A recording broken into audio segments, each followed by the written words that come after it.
Hello viewers, I welcome you all again in a new video lecture which is again a part of the topic behavioralism which we have been covering, and we have I think covered almost three topics of it, and here we are uh, continuing it with further topics. तो आज हम बात करने वाले हैं कि जो behaviourism में जो बिहेवियरल मूवमेंट था उसके कुछ कैरेक्टरिस्टिक्स। तो सबसे पहले हम इसमें बात करते हैं rejection of political institution as the basic conceptual units and a substitution of individual and group behaviour. अब मतलब हमने देखा था कि जो बिहेवियरलिस्ट थे उन्होंने क्या करा था, जो पॉलिटिकल इंस्टीट्यूशंस थे उनको तो रिजेक्ट कर दिया था और उनकी जगह सब्स्टिट्यूट किन्हें कर लिया था, इंडिविजुअल और जो ग्रुप का बिहेवियर है उसको। Emphasis on unity of social sciences hence an increased willingness for interdisciplinary study.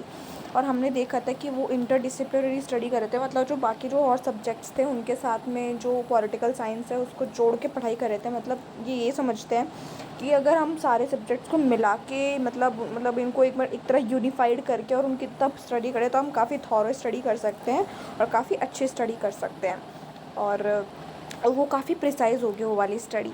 फिर नेक्स्ट पॉइंट आता है greater attention to precision measurement and quantification techniques. और जो उनका अटेंशन था वो मोर ज़्यादा साइंटिफिक वेज में था, जिसमें प्रिसीजन आ जाता है, मेजरमेंट आ जाता है हमारा, और क्वांटिफिकेशन टेक्निक्स आ जाती हैं। फिर नेक्स्ट पॉइंट आता है development of scientific political theory. जो साइंटिफिक पॉलिटिकल थियोरी है तो इसके डेवलपमेंट में इन लोगों का ज़्यादा फोकस रहता है। तो ये जो बिहेवियरल रिवोल्यूशन था तो इसका जो और भी ज़्यादा बेटर रिप्रेजेंटेशन है वो हमें डेविड ईस्टन के जो 8 इंटेलेक्चुअल फाउंडेशन स्टोन्स है इसमें मिलता है, जो कि की फीचर्स भी हैं जो बिहेवियरल मूवमेंट हुआ था उसके कुछ पॉइंट्स हैं। ठीक है, तो सबसे पहले हम बात कर लेते हैं रेगुलरिटीज़। तो इसमें है the behaviouralist believe that there are certain discernible or visible uniformities in political behavior which can be expressed in theories or generalizations which are capable of explaining and predicting political phenomena। तो जैसा मैंने हिंदी में भी नीचे लिखा हुआ है, तो इसमें हाँ यही है कि जो कुछ यूनिफॉर्मिटीज़ हैं पॉलिटिकल बिहेवियर में, जो हम स्टार्टिंग से अज्यूम करते हैं कि जो लोग होते हैं उनमें जनरल जो बिहेवियर है उसमें कुछ यूनिफॉर्मिटी को हम अज्यूम करके चल रहे थे। तो वो जो कुछ पॉलिटिकल बिहेवियर में जो यूनिफॉर्मिटीज़ हैं अगर हम उन्हें थ्योरीज़ के रूप में एक्सप्रेस करें तो वो ना they are capable of explaining and predicting political phenomenas. तो वो पॉलिटिकल फिनोमिनास और जो पॉलिटिकल थियरीज़ हैं उनको एक्सप्रेस करने में they are fully capable. Next point आता है verification. They believe that knowledge, in order to be valid, should consist of propositions that have been subjected to the empirical test, and all evidences must be based on observations।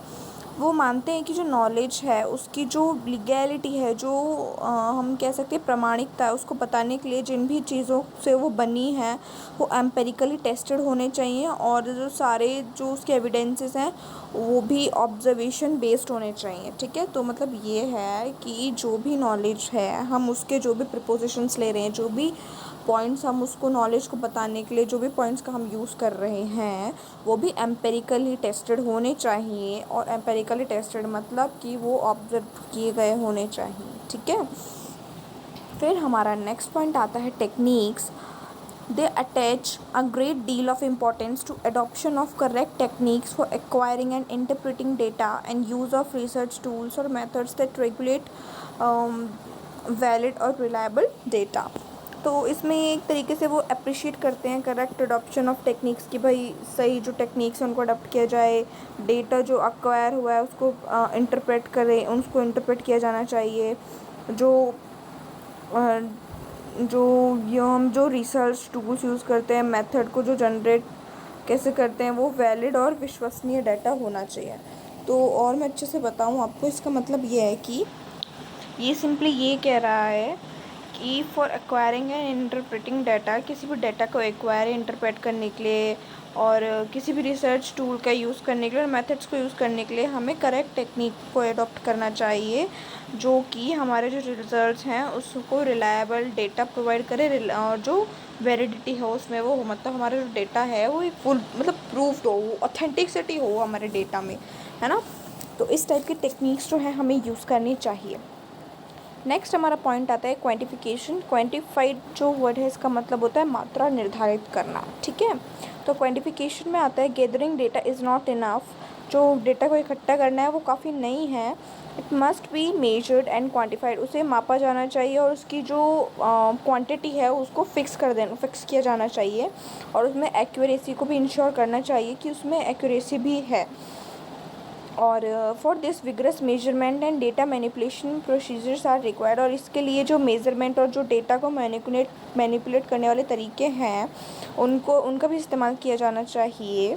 Research finding can be verified on the basis of quantified evidence, और जहाँ से भी हम अपना जो data इकट्ठा कर रहे हैं, जो भी हमारा सोर्स है वो भी वेरीफाइड होना चाहिए और वो जो है वो क्वांटिफाइड एविडेंस के बेसिस पे होना चाहिए, ठीक है। ये टर्म्स आपको आई थिंक थोड़ी सी डिफ़िकल्ट लग रही होंगी, बट जैसे आप इनको खुद से और पढ़ेंगे और आप इनको समझेंगे और बार बार इसको पढ़ने की ज़रूरत है, तो बार बार जब आप पढ़ेंगे आपको ये और अच्छे से समझ में आ जाएगा, है ना। तो आप वीडियो को 2 बार 3 बार देखेंगे अच्छे से और समझेंगे। जो मैंने नोट्स बना रखे हैं काफ़ी प्रॉपर हैं, तो आप इनको अगर ढंग से गो थ्रू करेंगे तो आपको और अच्छे से समझ में आ जाएगा। Okay, any which ways, next point is value free. Behaviouralist approach is value free. तो हम बात करते हैं कि जो बिहेवियरलिस्ट जो अप्रोच है इसमें वैल्यू फ्री होता है। इसमें हमारी जो वैल्यूज़ हैं ये हमारी रिसर्च के आड़े नहीं आनी चाहिए, है ना। तो जैसे मान लो कि फॉर एग्ज़ाम्पल आप कोई आर्टिकल लिख रहे हो कि भाई जो हिंदू मुस्लिम है उनके रिलेशंस के बारे में लिख रहे हो, जो भी रिलीजियस जो वायलेंस हो जाते हैं, कई बार रियोट्स होते हैं, रिलीजियस रियोट्स, उनके बारे में लिख रहे हो। तो मान लो आप हिंदू हो, तो आप ये नहीं है कि आप अपना वो जो आर्टिकल लिख रहे हो उसमें हिंदुत्व का वो बता दोगे महत्व और अपने मतलब जो वैल्यूज़ हैं आपकी हिंदुज़म को लेके उनको एक्सप्लेन कर दोगे। नहीं, आपको किसी एक और बायस नहीं होना है। आपको without getting bias to any one of the points, आपको मतलब बराबर से लिखना है, आपको बराबर से दोनों के जो पॉइंट्स उनको रखने हैं, ठीक है। तो आई होप कि मेरे इस एग्ज़ाम्पल से कोई किसी भी तरह की कोई मतलब कोई भी ऑफेंड नहीं हुआ होगा और आपको अच्छे से समझ में आ जाएगा। और अगर कोई भी किसी भी तरह से ऑफेंड हो रहा है तो I am really very sorry. Okay, facts are separated from values. Research should be value free. जो फैक्ट्स हैं वो वैल्यूज़ से फ्री होने चाहिए। रिसर्च है हमारी वो भी वैल्यू फ्री होनी चाहिए, so that researcher may not examine a political issue from his own objective stand point. तो अब यहाँ पे ये बात आ गई ना कि जो रिसर्चर है वो ना कोई पॉलिटिकल इशू नहीं देख ले भाई कि खुद के जो उसका स्टैंडिंग पॉइंट है उस वजह से वो कोई पॉलिटिकल इशू क्रिएट कर ले, है ना। तो वो नहीं होना चाहिए। नेक्स्ट है moral and ethical questions should be discarded to give a scientific explanation.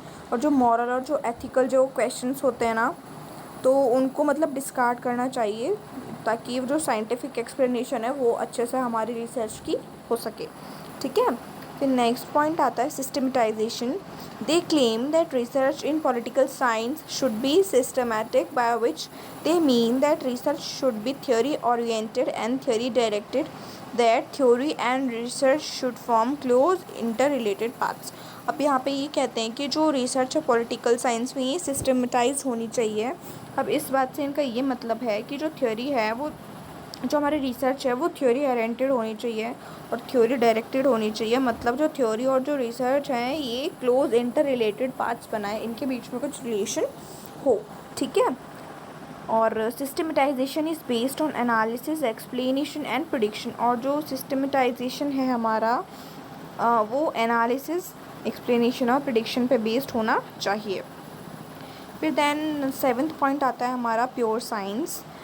They believe that research should be of a pure type or perfectly verifiable by evidence, irrespective of the fact that it may or may not apply to a specific social problem. Ultimate aim should be to make social science like natural sciences. अब यहाँ पे होता है कि जो research है ना वो पूरी तरह से अच्छे से वेरीफाइड होनी चाहिए और पूरे एविडेंसेस होने चाहिए, भले ही वो किसी भी मतलब स्पेसिफिक सोशल प्रॉब्लम में अप्लाई हो रही हो या नहीं हो रही हो। और जो अल्टीमेट एम है हमारा ये सब करने का वो ये है कि जो सोशल साइंस है उसको जो नेचुरल साइंस है उसकी तरह बनाना है हमें। यही तो हमारा मकसद था, यही तो बिहेवियरलिज्म का मेन मोटो था। ओके, आगे हम बात करते हैं 8th point which is integration. They subscribe to the interdisciplinary approach. They don't treat political science as a distinct discipline.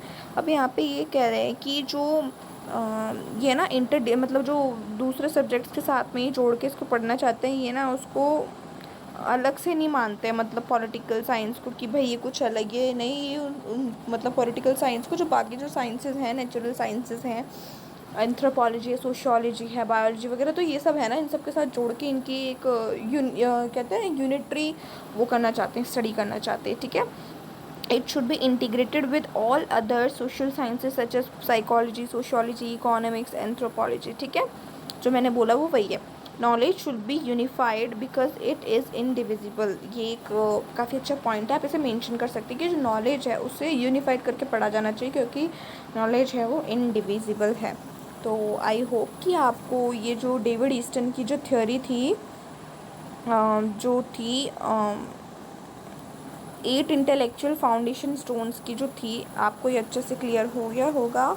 और अगर आपको कुछ डाउट्स आते हैं तो let me know in the comment section. I will definitely ensure to clear all of your doubts. Okay, so पढ़ते रहिए, खुश रहिए, बाय बाय।